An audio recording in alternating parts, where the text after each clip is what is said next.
moment, DRD, Ergo, the mining company, is actually extracting uranium from the old dumps and relocating the dumps to Kwatema, to the southwest of Kwatema. There's a big major dump which looks like Mount Everest now. It's so big from all the dumps that have been removed in the Johannesburg area.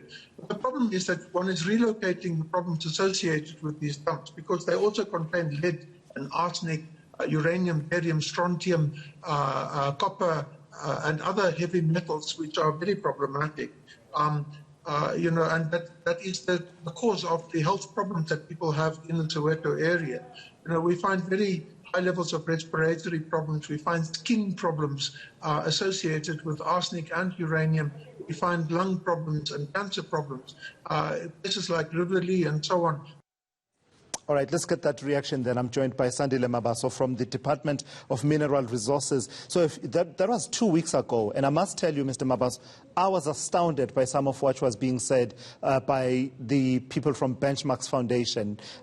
Basically, we came to the conclusion that this is an emergency. First things first, do people who live in Johannesburg and other areas of the mining belt live in the most radioactive place on Earth?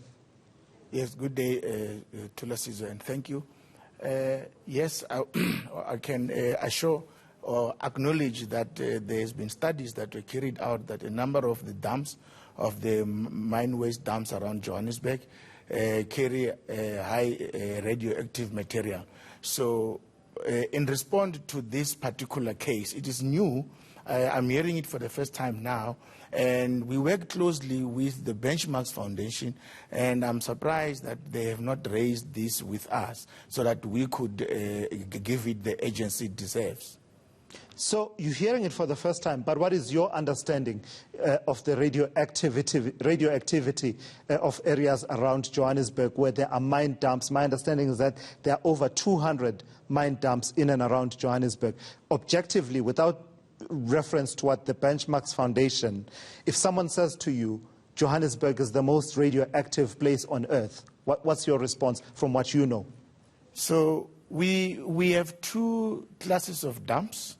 The one dumps, mine dumps, are under existing or active mining rights. So those, the mining right holders have a responsibility to manage the radioactivity. Then we have the other class of legacy mine waste dumps that were created many years back, and those mines or owners who created it, most of the companies are now not existing anymore. They've liquidated, relocated out of the country. So those are the dumps that are creating problems that are not managed by any company. So the radioactivity there is not really, I cannot guarantee, because there's no research done around them, and no one is really taking responsibility of them. Why is there no research done around it? So the research done around is done by individuals, but no person who has got responsibility, since the companies have either since liquidated, not existing anymore. So no one has a responsibility that we could say, go make sure that the radioactivity levels are managed within those particular dumps. That is the challenge that we have. But is that good enough, though, Mr. Mabaso? You are in government, right? And this falls within mineral resources in South Africa, perhaps environmental health as well. So somewhere between yourselves and the departments such as Department of Health, because the understanding is that this now affects the health of people. People have respiratory diseases, according to the Benchmarks Foundation, and the Environmental Department. Somewhere there between the three of you, someone should be able to say, let's actually find out what the actual state of play is and not wait for someone else to do the job. So maybe let me take you back how the dams were formed, especially the legacy one I'm talking about. They were formed over 100 years ago when mining started in Johannesburg. And these companies dumped mine waste in the farmlands where there were no people at the time. And as the town grew, people started moving towards the dams. And now we had challenges with the previous legislations. They did not have the principles of sustainable development. As a result, they did not put requirements for environmental management. Up until 1991, when the Minerals Act came in and said you need to put in environmental management, and that's when now most of the companies were already liquidated out of the country, and we know that the Act did not act retrospectively. So, but now where we are today, moving forward, we are now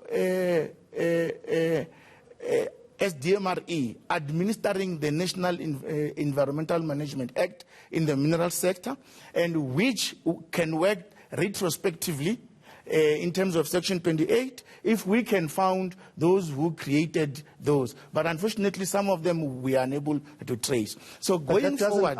that doesn't answer, Mr. Mabaso, yes, my question of saying, if I was responsible for mineral resources, which includes attending to issues of current ongoing mining operations and rights and licenses, as well as dealing with legacy issues, which some of these mine dumps are, I wouldn't really sit and be comfortable in the knowledge that I don't know the actual state of play of radioactivity of some of these areas. I'm saying I'm uncomfortable with that answer, that a government can say, we don't know because these are legacy issues.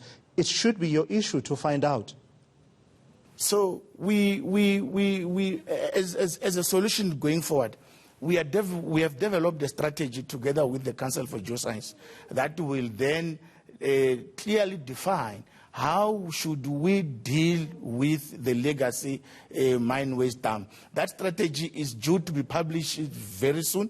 There's just some delays due to the merger of the two departments, but that it will be published for public comment. And when I say we don't know, I'm not saying we are sitting comfortably not knowing where we are. We're saying we do acknowledge that there is high radioactivity in a number of these dams. However, we do not have the capacity and the resources to deal with each and every dam. So we have got, in the department, we have got a section that deals with derelict and ownerless mines. That is currently looking at rehabilitating the legacy mine waste dams. But due to budgetary constraint, we are still focusing on the asbestos. It's an emergency, is it not? Yes. This whole situation with radioactivity. I mean, it's potentially linked to people falling ill, but people having respiratory diseases, even getting some forms of cancer. I would say it's an emergency, and I suggest to you that your department, the government in which you serve, is not really treating it as an emergency, the emergency that it is. I appreciate the work you are saying you are doing in terms of dealing with legacy issues, but I'm saying there should have been a sense of urgency about it. Imagine telling me that there's radioactivity, there's high radioactivity. There are communities around these mine dumps, and I'm not getting that sense of emergency. So the reason why we have now finalized a draft strategy on mine closure, it is because of that acknowledgement of the agency of the matter. The other challenge that we found is that a number of these informal settlements that spring up in the legacy mine waste dams creates a burden on our derelict and ownerless plan, a rehabilitation plan. All right. Thank you for that. Thank you for your insights. Sandile Mabaso from the Department of Mineral Resources and Energy, responding there to a conversation that started a few weeks ago around the situation around uranium in particular that was being flagged by the Benchmarks Foundation as well as radioactivity. You heard there for yourself. I believe that this conversation should actually continue. After my conversation with Mr. Mabaso, I'm convinced that the department needs to give us a few more answers in as far as dealing with those legacy mine dumps.